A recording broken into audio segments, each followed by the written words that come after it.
gonna teach you what works and what doesn't in 2020. Mistake number 1, not leveraging rentals to build your business. If you're allergic to making money, then yeah, ignore the renters. But if you like the idea of stacking hundreds of thousands of dollars in your bank account, then treat tenants like your new best friends. This is by far the biggest mistake any new realtor will make. It goes renter, buyer, seller. You cannot avoid the rentals. I understand that your brokers and your team leaders tell you avoid renters and tenants like they have some kind of disease, but that's complete nonsense. I built an entire business where I've made millions of dollars off of rental deals. In reality, renters are the easiest leads to get and by far the easiest deals to close. Instead of chasing after one big commission check at a time that might take you like 9 months, you're gonna close multiple rental deals in your first month. Take me for example. In my first year, I closed 50 deals and I made $80,000 in commission. I also closed 6 buyers because renters turn into buyers, which is something that everybody forgets about. Then in my second year, I closed 170 deals, making $250K.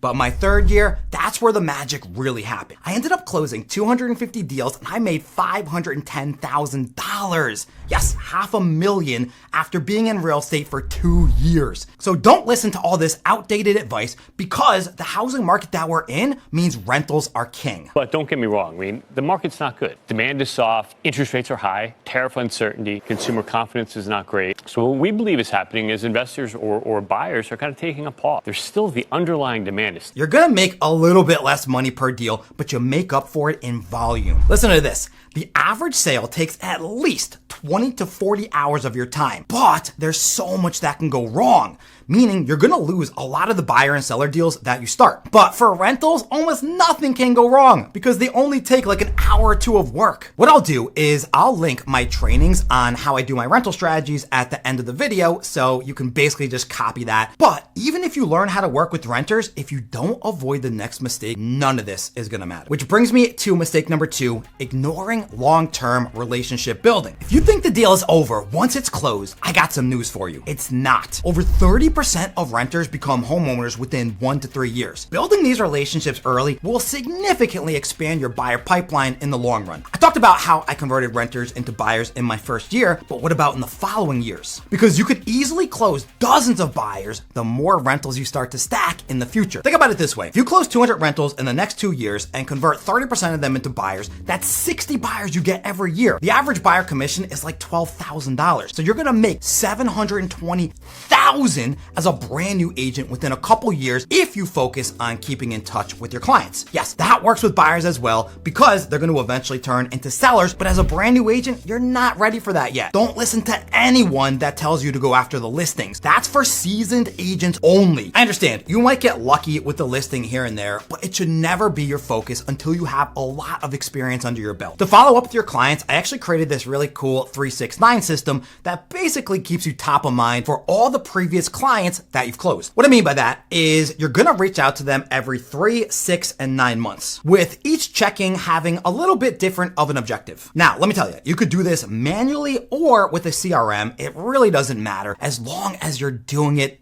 it'll still work. All you need is a bit of patience and a lot of discipline. There's a few other cool ways to do this, like you can actually follow your clients on social media and then just like comment on their posts, send them DMs. I have so many cool little tricks like this that I teach agents. So if you want to learn all my in-depth advanced strategies, check the link in the description to my training program. I called it Rich with Rentals because I've had dozens of agents make over $10,000 in their first 30 days after signing up. I've had realtors that made $250,000 in their first year, all by learning how to work with the renters. And guess what? I also offer a 100% refund policy. That's how confident I am that this works because nobody's doing it. You literally have no competition out there. Okay, back to the video. I bet you never heard this stat, but 80% of real estate business could come from repeat clients or referrals. Now, it's a little bit different if you work with renters, but for this example, if you stay in touch with your clients, you're gonna see your referral rates triple. I basically get a new referral every other day at this point after having closed 900 deals. Okay, so the next mistake that you need to avoid at all costs, mistake number 3, underestimating follow-ups. The fortune is in the follow-up. If there is one thing that you learn from me today, let it be that. 99% of agents never bother following up with anyone, their leads, their clients, their network, even the agents that they're currently working with. I'm not even joking you right now, you're gonna add minimum 30% to your business just by doing a basic follow-up. So let's say you took my advice so far and you started working with the renters and then you kept in touch with them, right? So say you're closing 100 deals a year, but you've never followed up on a daily basis. You'll close another 30 deals every year just by spending an extra 30 minutes to an hour every day following up with the previous day's text messages and emails. That's basically the difference between making 250 grand and 400 grand with a few extra minutes of work per day. By the way, I want to tell you, that's a lot different than the occasional reach out doing like my 369 system after you close the deal. This is something you do on the daily, even Saturday and Sunday. Now, I want to talk about response time because that makes a huge difference. Agents who respond within 5 minutes are 21 times more likely to convert a lead into a client compared to an agent that waits 30 minutes or longer. You wouldn't believe how many leads tell me that the only reason that they left their last agent was because it took them forever to respond. Don't be like those other agents. Be more like me, because I worked my ass off to be able to say these things to you today. It was earned, not given. Which brings me to the next lesson. Mistake number 4, not specializing in a niche. I want you to listen really carefully to me. The riches are in the niches. If you don't know what a niche is, it's essentially focusing on one strategy only. Instead of going broad, trying to be a jack of all trades, you become a master in just one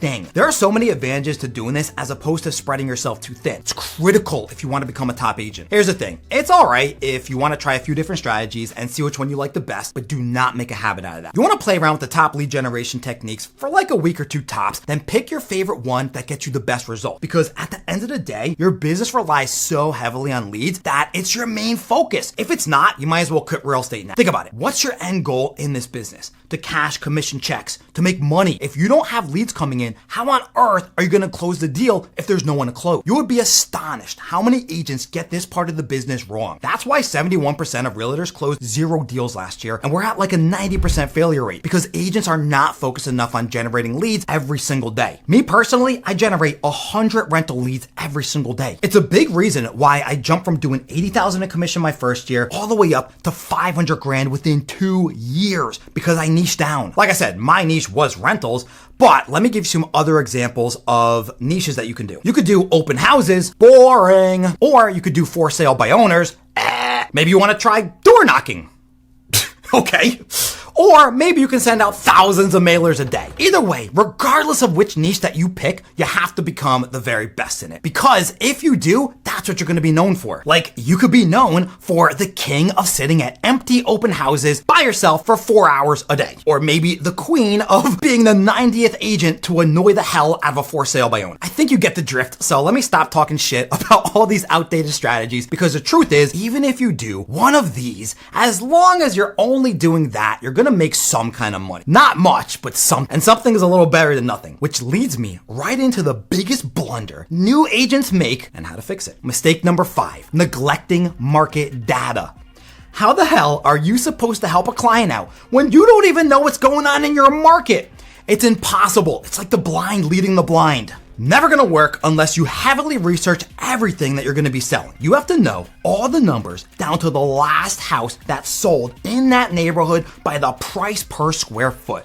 Real estate isn't just about opening up doors and writing up contracts. Well, it is if you want to be terrible at it, but if you want to make real money, you need to do real work. That means constantly hustling around the clock, 7 days a week, 365 days a year for 12 hours a day. Otherwise, agents like me are gonna stomp all over you. Especially being brand new with no experience or maybe no network, you're not gonna stand a chance. That's how I rose to the top so fast, because I didn't have any connections or experience, but what I did have was time. So I heavily use that to my advantage, because once an agent starts to get real comfy after they've made it, they start slacking. So if you grind yourself to the bone every single day and you do your homework, you're actually gonna have a chance of beating them. Obviously not me, because I have experience and drive, but most of these other agents out there, they're absolute fools. If you learn your market and your niche, you're gonna walk all over them in no time. Watch, I promise if you apply these 5 lessons that I just taught you today,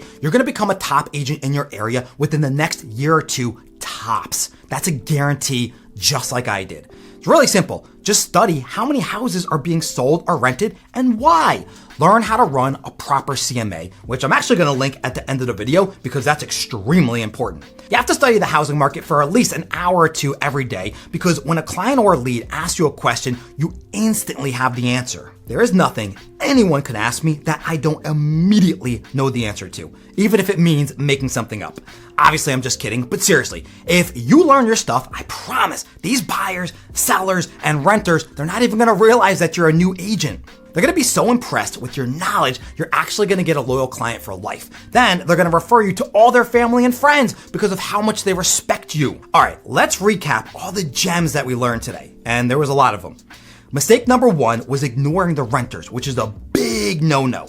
Mistake number 2 was thinking the deal is over once your client moves in. It's not. You still have a lot of work to do. Mistake number 3 was underestimating the power of the follow-up, which will literally cost you 30% of your business.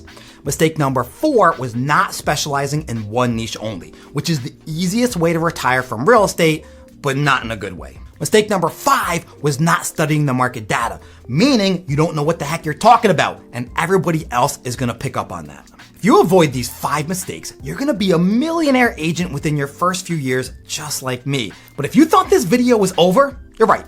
But let me give you a little bit of homework before we go. I want you to watch this video right up here, how to run a real CMA, because if you don't know how to properly price a house, how can you recommend what somebody pays? Y'all, I feel like I earned that like and subscribe you're about to give me, but if you don't, that's okay too, because I still love you.